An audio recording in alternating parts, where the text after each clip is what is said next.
Hi guys, welcome back to Saute It Side. So to prepare the appams, I first soak the rice. You can use any kind of rice like Sona Masoori or idli rice. Try to avoid using any fragrant rice like basmati. I've soaked this for 5 to 6 hours. You can soak it overnight as well in some water. And now we will proceed to grind the batter. So for grinding the batter, I'll be using coconut milk, some grated coconut and water. I'm using canned coconut milk. You can also extract the fresh coconut milk if possible. So I'll be grinding this in parts. I'll add some rice to the mixer jar. Do not fill the mixer jar to the brim, otherwise it might not grind into a fine smooth paste. Now to this I'll be adding some coconut. You can use grated or scraped coconut. Now I'll be adding some water and some coconut milk. I mentioned the quantity in the description. Now let's proceed to grind this. The mixture is now ground. Now I will pour it in the vessel. It's nice and smooth.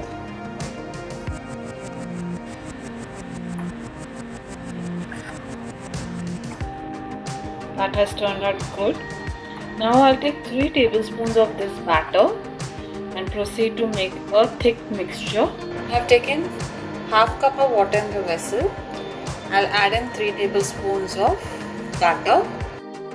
Mix this really well and continue to cook it on a medium-low flame until it turns nice, thick and glossy. Basically this method gives the appam a nice glossy texture, so please do not skip this step. Keep stirring it until the mixture thickens. You can see the mixture has thickened now. You can remove it off heat and let it cool down. To continuously stir it and somewhat like this kind of texture, thick and glossy. Now I'll add this mixture to the batter. Now to this I'll be adding 1.5 tablespoon of sugar and a pinch of yeast. This is an instant yeast which I'm using. You can use normal yeast as well because we're going to ferment this for overnight. Stir this really well so everything is incorporated.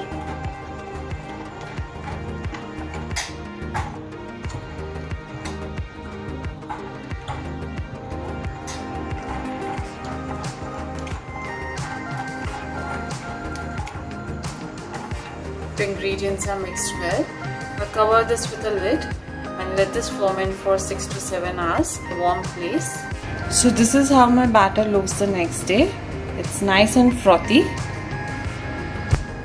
Let's check. It's become nice and thick.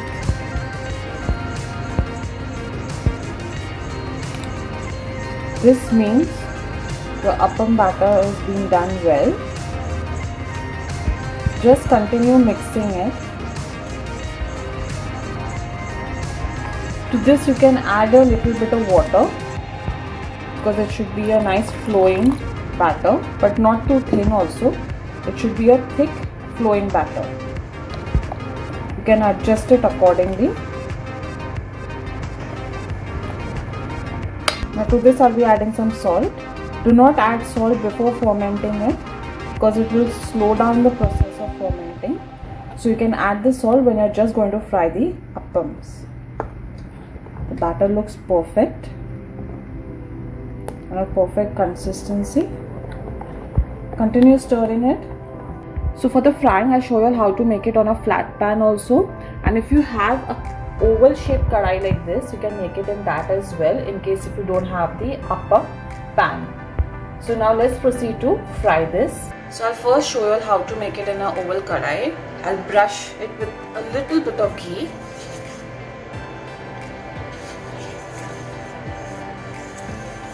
Grease the sides as well.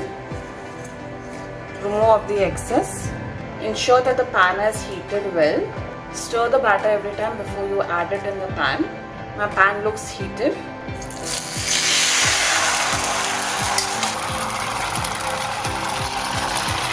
And just quickly just turn it like this.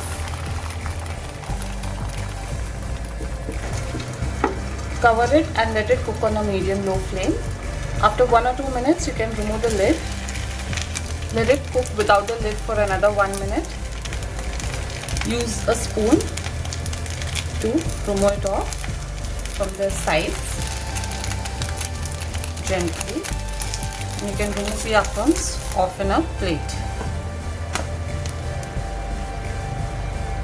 So here it goes. I'll proceed to prepare the rest in the oval shape. Now I'll be showing you how to prepare it in the flat one. I'll heat a flat tawa or pan. I'll brush some ghee,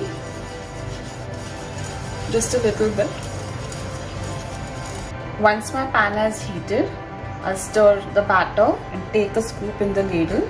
Now I'll add it in between the pan slowly, so it spreads out by itself. Cover it with a lid. Let it fry for another 2 to 3 minutes. Remove the lid and let it cook for another minute without the lid. You can see how nice and porous it is.